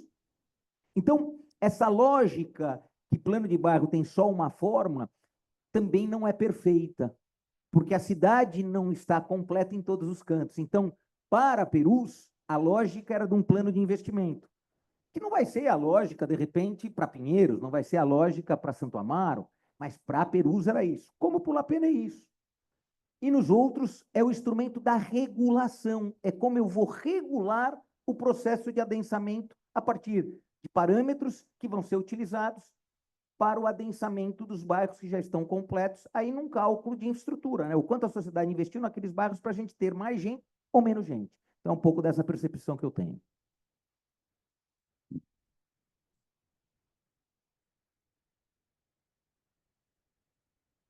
Então, aí eu, pegando todo esse contexto, a gente volta para o tema desse debate, que é justamente o papel das universidades, dos que levantam as informações, da participação do poder público e da importância da comunidade, né? E nós vimos ontem experiências fora do Jardim Piratininga, do Lapena, que é o que você falou. Então, eles, dentro da problemática daquele local, vão buscar também soluções para os problemas existentes. Então, eu acho que a gente abre agora para quem tem pergunta, colocação, para a gente seguir.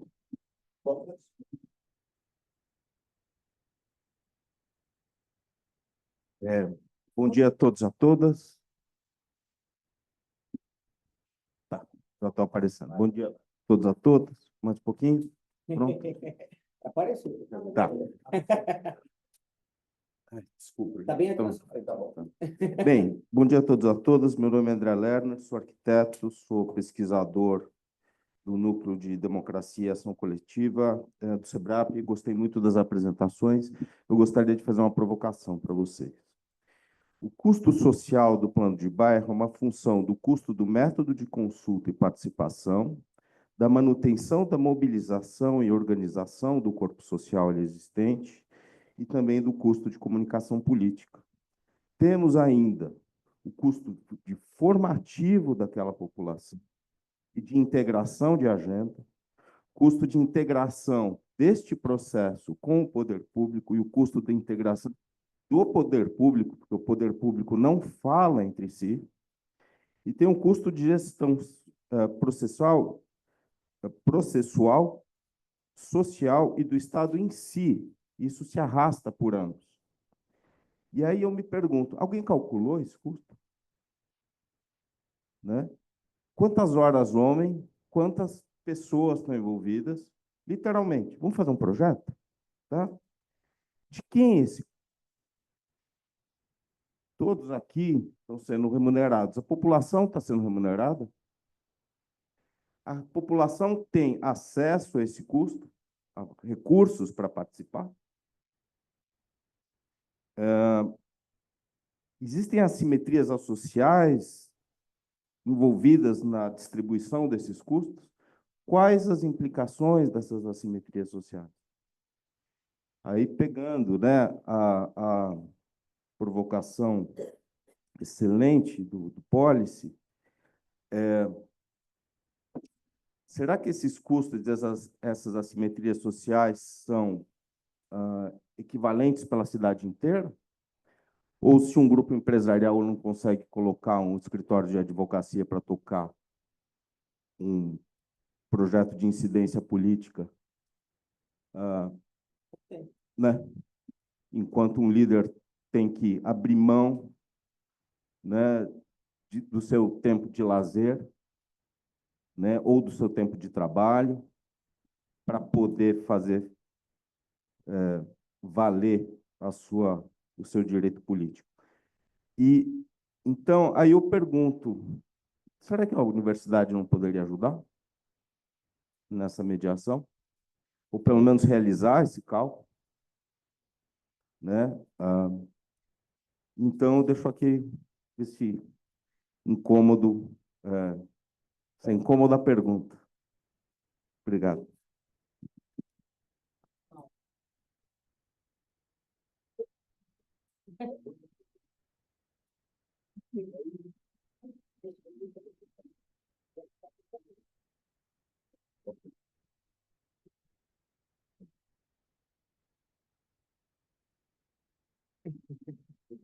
Bem, bom dia.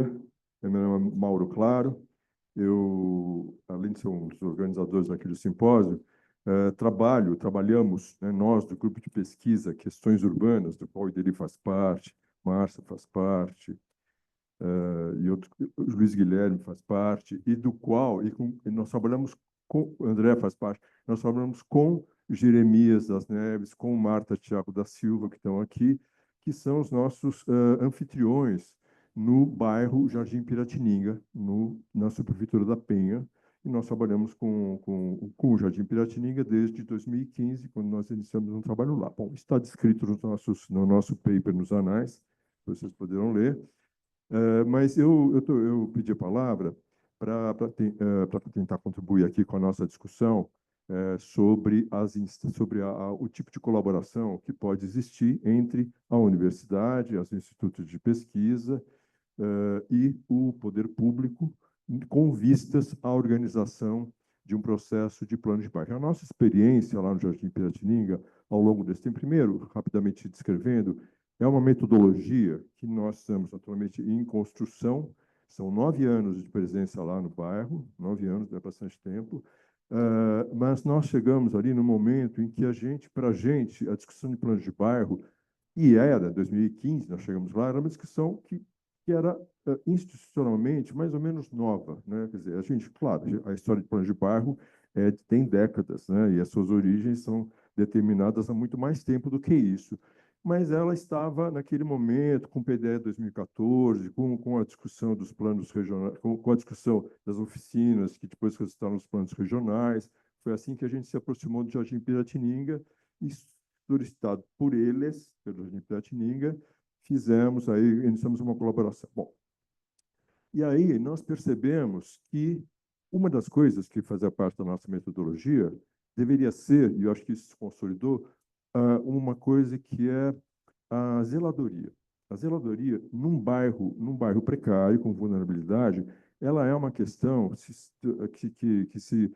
sistêmica, digamos assim, porque e nós fazemos uma pesquisa-ação, aquilo que nós definimos como pesquisa-ação, quer dizer, o pesquisador se envolve com o objeto de estudo e ele busca atuar no objeto de estudo que é que ele estuda, portanto, é uma pesquisa ativa, né? Nós fazemos isso. Então, a zeladoria apareceu como uma primeira questão importante, tão importante quanto a regularização fundiária, que era colocada pelas lideranças e pelo bairro. Iniciamos um processo muito interessante que resultou num primeiro colegiado, numa tentativa de forma colegiada de bairro. Processo interessante, onde a gente buscou formas de escuta, formas de diálogo, formas de elaboração participativa do que já desde o início se configurou como um plano de bairro, à medida em que a gente tinha uma demanda por regularização, na medida em que a gente tinha um território precário. Chegamos lá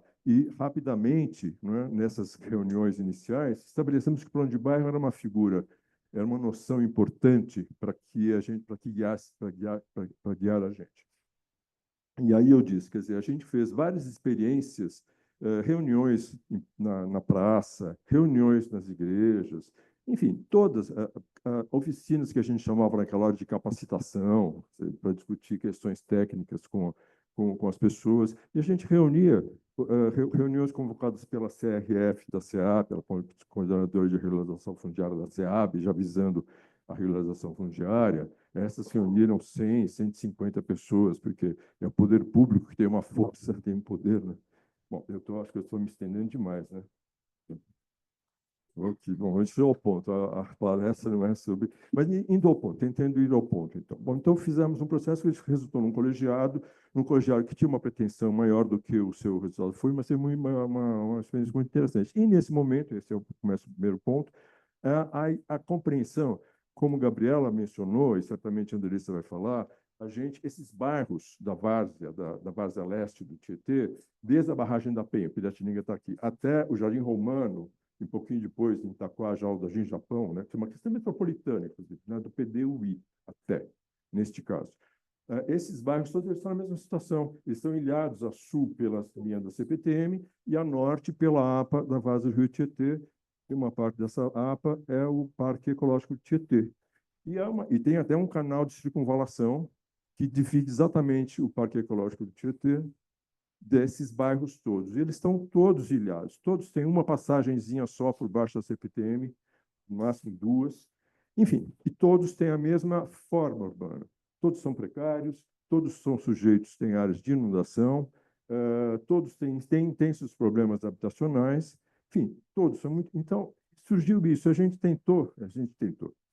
fez, né, que a gente tentou? A gente fez reuniões muito interessantes com La Pena, com Queralux, e com Pantanal, com o Jardim Pantanal, para formular o que seria uma frente de bairros da Várzea Leste.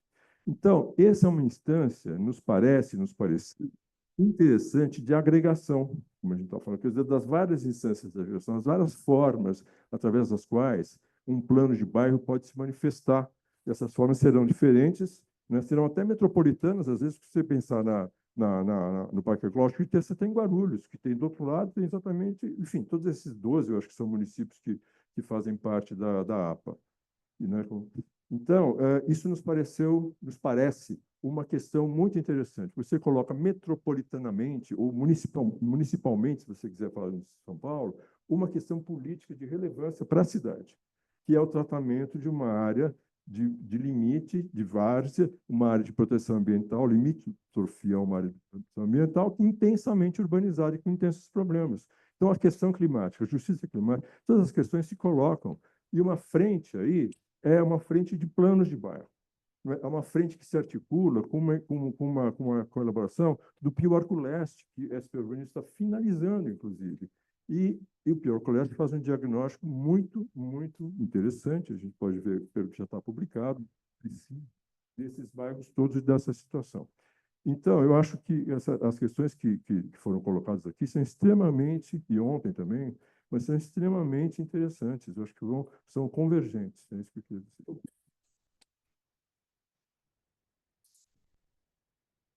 Olá, bom dia.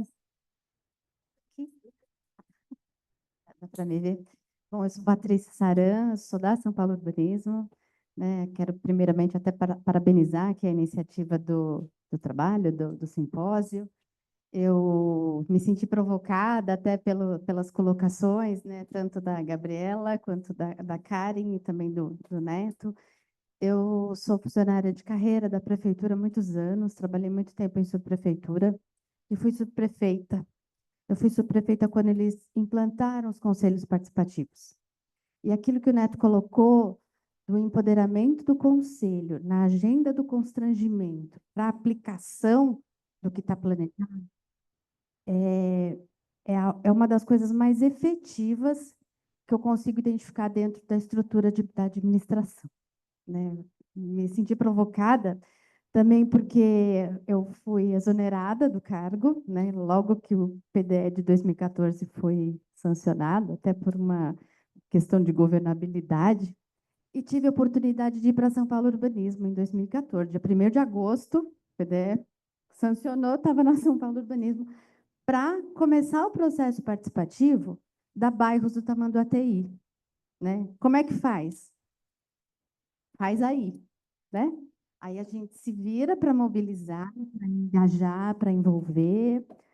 Foi ainda O processo foi antes da elaboração dos PIOs, apesar dela já estar na macroárea, né, na MEM, mas já tinha muito estudo, mas ele foi se moldando e a gente foi construindo o processo de discussão pública, que foi muito bacana. Ao final do processo, eu lembro da última audiência devolutiva, tinha um clima de pactuação.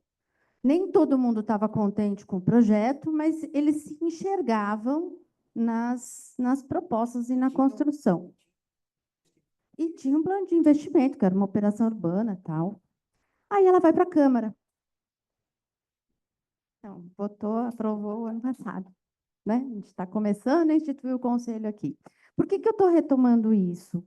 Porque tanto a Karen quanto a...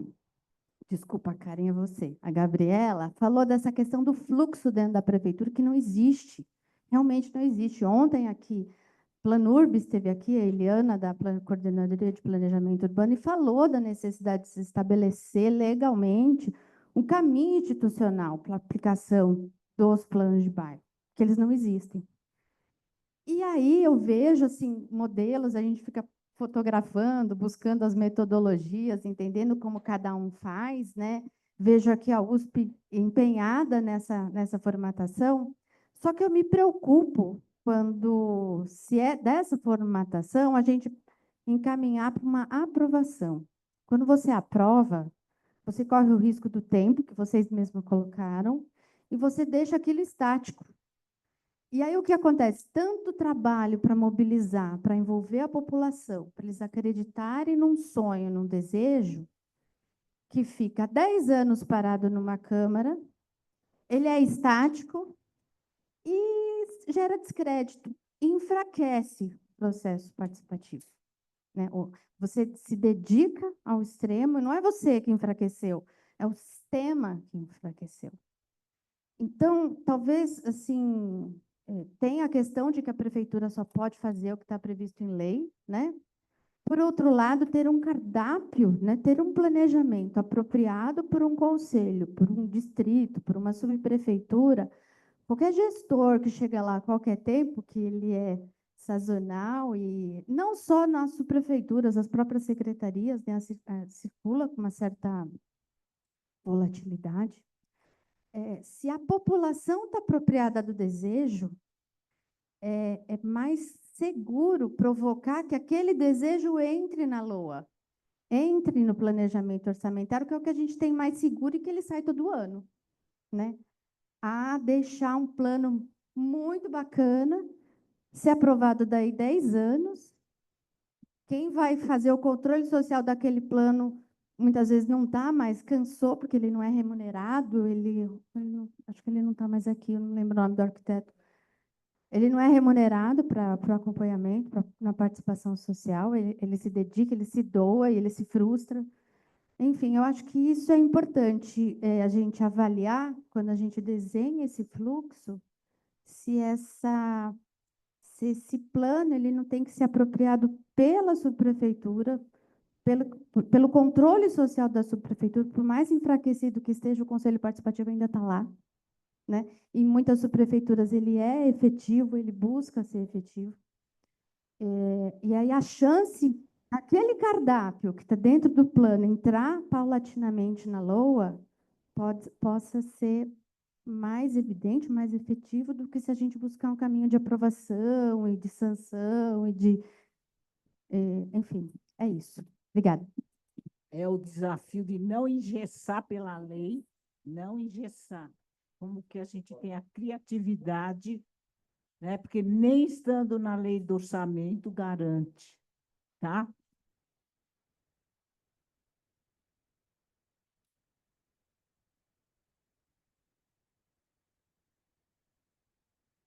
Obrigada. Bom dia, meu nome é Fernanda, estou aqui desde ontem.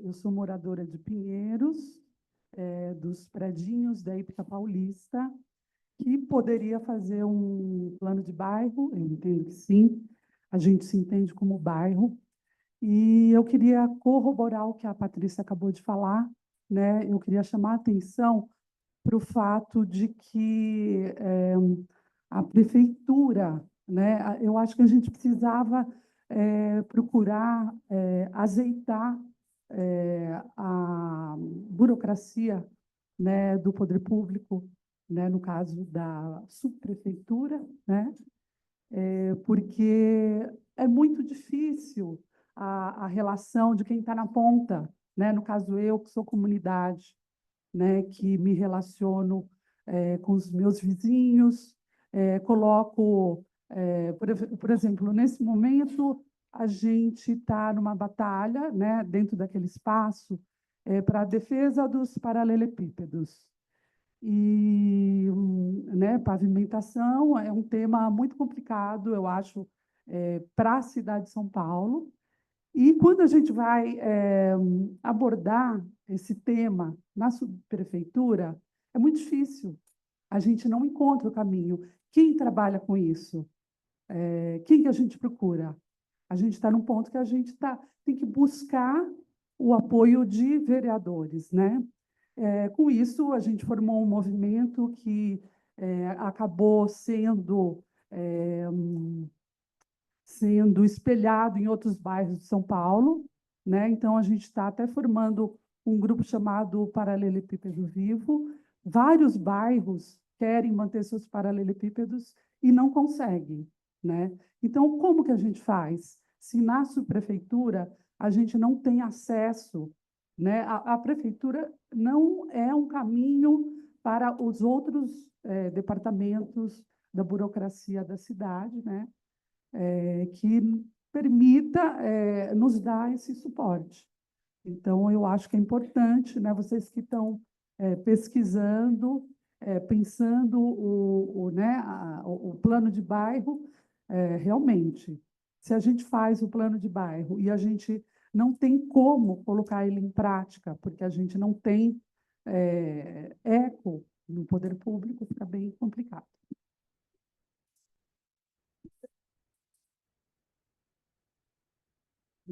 Ela está falando aqui que na Lapa, em 2 anos, sem subprefeito.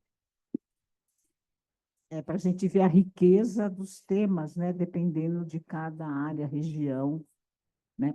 Então, agora eu vou passar a palavra para vocês complementarem, responderem.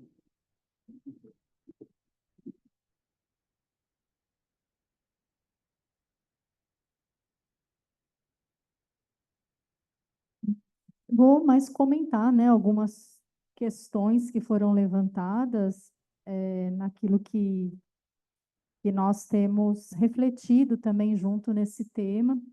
Eu acho que assim é um tema que tem vários pontos em aberto que de fato acabam levando a essa situação presente, né? Ou seja, a gente tem um desejo muito grande de estruturar localmente e vários aspectos que ainda não estão bem equacionados ou não estão sendo adequadamente conduzidos. Então, ilustrando um pouco o que eu estou falando, essa questão da participação e da mobilização do bairro, ela, de fato, assim, na minha visão, existe um momento que é o momento de se estruturar uma proposta local em que as pessoas elas vão participar e elas vão colocar as suas vivências e os seus anseios, e isso vai ser compactuado, isso vai ser, de certa forma, equalizado numa proposta coletiva.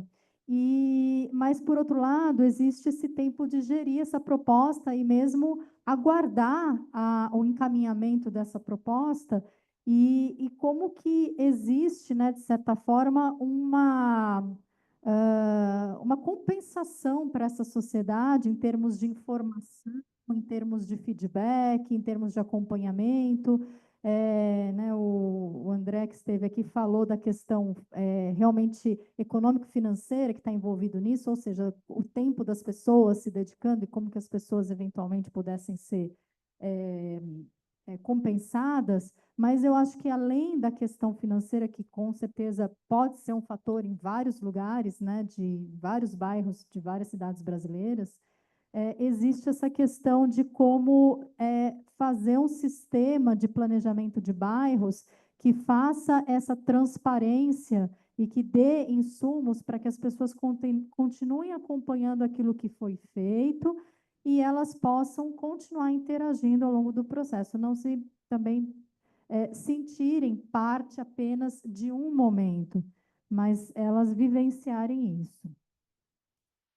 Eu acho que essa questão de como estruturar, né, uma instância de governança de questões locais é muito interessante pensar que, de fato, assim, podem ter lugares em que é interessante você ter um núcleo de funcionalidade, um núcleo de vida, que é um bairro, e que essa instância está muito centrada ali naquela comunidade. Mas, como a gente vê daí nas macropolíticas, no próprio plano diretor, na estrutura do zoneamento, outras políticas urbanas, existem esses projetos estruturantes. Então, por exemplo, bairros que estejam em zonas de estruturação urbana próximas, né, que estão vivenciando a interface de se desenvolver no entorno de estações de transporte. Né, está acontecendo um movimento, quer dizer, como que você, de repente, levam questões para uma rede de representação, um pouco na linha do que o Mauro estava falando lá na região ambiental do Tietê, né, que existe aquela configuração espacial em que as pessoas, de certa forma, elas podem unir forças, né, nessa busca de impactos locais que elas estão vivendo no cotidiano do bairro delas. E talvez assim, nós precisemos, né, até ter uma estratégia que passe, né, de uma abordagem mais real hoje, como foi colocado aqui pela Patrícia, que falou, né, do empoderamento dos conselhos participativos, das subprefeituras, como isso talvez sendo uma etapa inicial muitíssimo necessária, e depois disso caminhar para um modelo um pouco mais que percole mais a questão do bairro nas várias instâncias, com esse monitoramento e essa transparência social. Então, algumas questões que me passaram aqui pela cabeça, e eu acho que, né, a gente tem muito trabalho ainda para fazer, e agradeço. Eu vou começar pela pergunta do nosso colega do SEBRAP, que eu acho que está entrando, não, está saindo. Sobre a participação e talvez o financiamento da participação, né? Eu vou abrir os nossos dados da FGV. Eu comecei, eu era estudante de mestrado na época do Jardim La Pena. A minha bolsa de estudo era de R$ 2.000. Eu trabalhava em dois projetos de pesquisa simultâneos, o La Pena e mais um do Minha Casa Minha Vida. Então, mais ou menos, seria R$ 1.000 só para o Jardim La Pena. Eu acho que as pessoas devem ter curiosidade de como que a remuneração de pesquisador é essa aí. E aí eu trabalhava 8 horas por dia, então mais ou menos 4 horas para o La Pena e 4 horas para Minha Casa Minha Vida, né? Então, eu não vejo muita possibilidade de a universidade conseguir se mobilizar gratuitamente, tá? Porque as pessoas... Existe uma agenda de pesquisa, é uma dinâmica bem complexa. Acho que a gente poderia, quem estiver na faculdade de administração, estudar como funcionam os centros de pesquisa.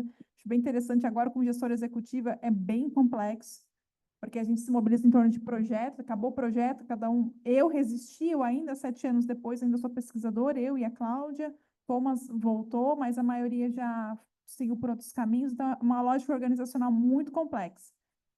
Agora, aproveitando, já adicionando com a pergunta de Pinheiros, né, sobre como fazer o caminho direto, né, como pessoa física, eu gosto de separar assim, PF e PJ, como a pessoa física mobiliza e consegue viabilizar um plano de bairro. Eu não vejo muita viabilização, sinceramente. Eu acho que, no mínimo, você tem que virar uma associação de moradores de bairro. Hoje eu estou no Tatuapé, e um amigo meu de GPP começou e fundou o Fiscaliza Tatuapé, e dentro disso ele começou a angariar mais pessoas e misturou com a associação comercial. A associação comercial tem muito poder. Talvez eles tenham dinheiro para financiar uma participação. Porque de interesse das associações comerciais, eu acho que é um ator muito relevante viabilizar o planejamento do território, né? Então, eu não descasaria da ideia, buscaria lideranças PJs ou criaria liderança PJ dentro de uma figura de associação de bairro. E aí mobilizaria a partir disso a representação dos conselhos, tá? Eu não vejo muito como uma pessoa física, porque vai faltar estrutura, vai faltar rede de apoio. Eu acho que a gente precisa se institucionalizar de alguma forma. Então, eu acho que esse é um ponto relevante. Sobre os bairros de várzea, eu não lembro quem que perguntou. Aqui, né? Os bairros de várzea. Eu acho que a pergunta é, no fundo, quais identidades de bairro possíveis, né? Eu, pessoalmente, acho que faz todo sentido um plano de bairro para bairros de várzeas ter uma coisa em comum, porque eles têm um componente, uma problemática relevante de mobilidade, de exclusão. E eu acho que a gente deveria considerar, se a gente está tentando desenhar um arcabouço regulatório, um marco legal, do que entra e o que sai dentro de plano de bairro, é considerar que, do mesmo jeito que raça a gente tem uma autodeclaração, os bairros também podem ser autodeclaratórios, por que não, né? Porque, de repente, você vai mobilizar ali, né? A gente mobilizou a Pena, mas do lado tinha Vila União. Na verdade, assim, como eu sou mais ou menos da região, eu sei que não é tão similar. Mas existe uma... Porque o Lapena tem famílias mais consolidadas, famílias antigas, e o Vila União é um pouco mais recente. Mais recente, 20 anos. 50 anos. Isso. O pessoal vai falar muito mais tempo. Então, mas permitir que seja autodeclaratório, acho que é uma questão relevante, porque, de repente, você une o pessoal que mora na Várzea do Ermelino até Vila União, que é todo mundo que é mais recente, né? Jardim São Francisco, de repente, nem tanto, mas, enfim. Mas eu acho que é relevante a gente ter isso em mente, que, de repente, a autodeclaração é relevante e possível e poderia ser aprovada. E, por fim, a participação no conselho, né?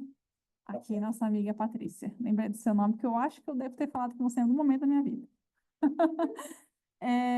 Então, eu acho que é muito fundamental essa questão que você leva para a gente não amarrar em projeto de lei, de repente, realmente não precise. Eu, como gestora pública, somos um pouco assim, né? Tentamos fugir de todo jeito de PL, porque a gente já sabe que vai ser difícil, né? Uma tramitação complicada, uma negociação política e tal. Então, acho que é uma questão outra relevante para o marco regulatório dos planos de bairros. Qual é a peça que vai formalizar? Porque eu acho que a gente não tem que se eximir de pensar uma estrutura formalizadora. Vai formalizar na subprefeitura? Qual é o ônus e bônus disso? Eu penso que nem é todo mundo que vai ter uma Patrícia. Minha pensamento, nem todo mundo vai ter um subprefeito com uma agenda. Eu acho que, de repente, a estrutura deveria ser um pouco acima do nível de subprefeitura dentro da etapa de formalização. Minha opinião pessoal, tá, gente? Eu imagino isso. Está para dar sua opinião. Totalmente. Então, assim, eu imagino que fica muito à mercê dessa rotatividade da Lapa. Um horror. Então, assim, de repente, você não consegue cobrar de quem? De quem realmente decide ali. Porque eu lembro que na época que a gente fez o advocacy, 7 anos depois, gente, um filho, um parto, não durma à noite faz 1 ano, tá? Então, eu posso esquecer alguma coisa. Mas a gente levantou as incumbências da subprefeitura, não tinha muito espaço decisório que eu acho que fosse realmente de um poder político para viabilizar aquilo. Eu acho que existe sim a pressão que a gente faz, mas, no fim, a creche a UBS, a instância superior, eu acho que ainda é quem vai decidir, né? Então, eu acho que a gente deveria pensar na estrutura formalizadora ser superior à subprefeitura, mas amarrar, de alguma forma, que a subprefeitura tem que zelar pelo compromisso do plano de bairro, na minha humilde opinião. Deixa eu trazer, para finalizar, um pouquinho do que já vem em construção, né? A gente também tem que olhar o meio copo vazio, mas também tem que olhar até onde ele foi preenchido para aproveitar esse que está preenchido. A Lei Orgânica da Cidade de São Paulo traz um instrumento que, na minha opinião, vem sendo pouco utilizado, que são os programas de metas. O programa de meta, ele nasce no processo eleitoral, porque ele é uma obrigação que você impõe ao vitorioso de, em 90 dias, traduzir aquilo que era o plano apresentado ao TRE, enquanto aquilo que ele vai entregar para a sociedade nos 4 anos. Então, a minha primeira observação é qual que é o instrumento político mais poderoso? Não é nem o orçamento, que é? É esse plano de metas que nasce do regime eleitoral. O cara foi lá, depositou no TRE um documento dizendo, vou fazer isso. Concorreu com os outros, que vão depositar o seu também. Eu estou falando isso porque o Trani, com a Mirtz, a gente está fazendo a leitura de quase 645 programas de governo. É assim que a legislação eleitoral trata. Todo candidato a prefeito é obrigado a apresentar, não é ele individualmente, né? É aquela coligação que apresenta um postulante. Ele tem que apresentar um programa de governo. Ele tem que dizer o que ele vai fazer. A coisa mais óbvia do mundo. Ele pode nem falar na propaganda eleitoral o que ele vai fazer, mas ele tem que dizer para o TRE. Como a gente fez, neste ano, quase 100 conferências da cidade antes do período eleitoral, qual que era a lógica para a gente? Os conferencistas dizem como a cidade, como eles sonham a cidade. A parte da sociedade que quer conduzir os próximos 4 anos diz como vai conseguir traduzir aquilo que os conferencistas da Conferência das Cidades falaram. Então, a Conferência da Cidade vai lá e fala assim, a cidade que eu tenho hoje é essa, a que eu quero é aquela. Aí a parte da sociedade que se organiza para deter o poder para executar vai lá e diz o seguinte, o meu programa para atingir aquilo que a Conferência da Cidade diz, eu vou fazer isso em 4 anos. Isso é o regime na cidade de São Paulo, porque aqui tem programa de metas como uma exigência da lei orgânica. Então, não é nem lei ordinária, é a lei maior da cidade. Então, o prefeito tem 90 dias para ir lá e falar assim, ó, vou fazer tudo isso. Tem um certo controle de cumprimento. É lógico que no Brasil tem um neologismo muito bom, né? Você vai inventando os verbos para dizer que você está fazendo alguma coisa e cumprindo a meta. Mas, tirando essa parte, né, para ter a fichinha preenchida, o programa de metas, e aí eu posso dizer isso para vocês, porque eu exportei o programa de metas para Santo André. Então, quando eu fui secretário de Planejamento em Santo André, o que eu fiz? Como o prefeito não tinha o compromisso da lei orgânica do município com o plano de metas, o que eu propus para o prefeito eleito? Falei, prefeito, você não teve 100% dos votos, correto? Eu não tive. Então, pegue o seu plano e pegue o plano daqueles que você derrotou. Vamos combinar fazer uma nuvem de palavras para ver o que mais falou os outros planos e você vai reconhecer o que os outros planos eram melhores do que o seu, porque eles tiveram voto. Democracia é isso. Se aquele teve 30%, algo que aquele eleitor disse daquele plano é melhor que o meu, senão ele não tinha nenhum voto. E a gente conseguiu construir um plano de metas a partir da combinação dos programas apresentados para a Justiça Eleitoral. Essa é uma lógica de respeito ao processo democrático. Agora, imagina se na conferência da cidade, os nossos conselheiros participativos, atuando organicamente, constroem a lógica de um pequeno plano de investimento para 4 anos. Então, quando a gente fala na utilização do que está à nossa disposição, é utilizar um pouco aquilo que a gente chama base do conhecimento comum. A universidade tem o técnico científico, a sociedade, o leigo e popular. O leigo e popular não vai fazer cálculo de volume de famílias que estão sendo atendidas por uma estratégia de saúde da família em um território. Ele só vai dizer o seguinte, minha percepção é a saúde aqui. Quem vai ter que dizer onde está a espacialização da unidade e se tem precisão ou imprecisão para atender aquela população, somos nós. É quem está do outro lado do balcão. Então, a percepção fica com a sociedade, que é capaz de contar as suas necessidades, e aí tem um curso da base do conhecimento comum, que é a combinação do técnico científico com o leigo popular, que a partir desses inputs do programa de governo, que vai ser traduzido num programa de metas, reconhece aquilo que é a estruturação de cada um dos bairros. E aí passa a reconhecer com entregas que são mensuráveis e que você tem métrica. Então, não é 3 bilhões de investimentos na educação, X bilhões de investimento em estrutura, porque, ao fim e ao cabo, o que o cara quer, o que a família quer, vai ter escola para o meu filho? Eu vou demorar menos tempo no transporte? Não é o volume que vai ser investido. Tudo bem, estamos gastando 6 bilhões de subsídio do transporte público coletivo. Mas continua ruim para mim? Está gastando 6 bi e não ficou bom para mim? Então, aproximar essa questão da base do conhecimento comum, na minha opinião, só se dá no fortalecimento do que vem deste ambiente do bairro. e aproveitar os instrumentos de planejamento e de tomada de decisão que já existem, talvez seja a principal tarefa para acelerar o processo. Aí é para não esperar 10 anos. Muito daquilo que podia ter sido feito no bairro do Tamanduateí, nos bairros do Tamanduateí, não sabe esperar 10 anos a aprovação da Câmara Municipal. E essa lógica assim, se submeteu à aprovação do Legislativo, só vai mexer se for aprovado ou não, pode fazer com que o resultado da aprovação já seja diferente à exigência de quem está no território. Então, o que acaba no final sendo aprovado é completamente diferente daquilo que foi pesquisado, diagnosticado e apresentado como solução. Tem 2 mandatos de diferença. 2 prefeitos se passaram para aquela proposta. É muito parecido com o que está acontecendo com o túnel da Sena Madureira. Por quê? É uma proposta da cidade quase que vencida da carro-dependência. Você pode dizer, então, não vão poder mais fazer túnel nenhum? Pode. Desde que toda a infraestrutura viária que vai ser deixada em cima seja substituída porque vai ser enterrada. Se for esse o pacto, a gente está começando a entender uma nova pactuação. Se eu vou enterrar a circulação do carro, tudo quanto é viário que está em cima vira parque. Aí tudo bem. O que não pode você fazer o mesmo, né? No passado era dar mais infraestrutura para o carro, para o carro, para o carro. A gente está dizendo o seguinte, agora tem que compensar. Tá bom, mais infraestrutura para o carro, para enterrar o carro, menos infraestrutura para o carro na parte de cima e mais área verde. Aí fecha o acordo.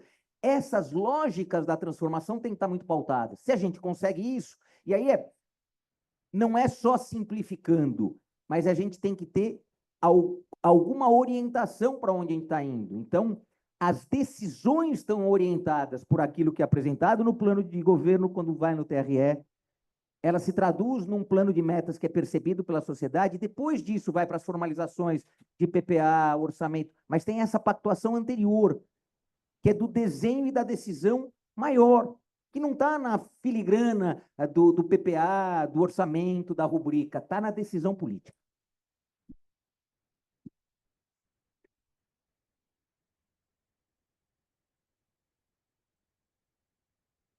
Agradecer também a Letícia, que está aí no apoio do simpósio.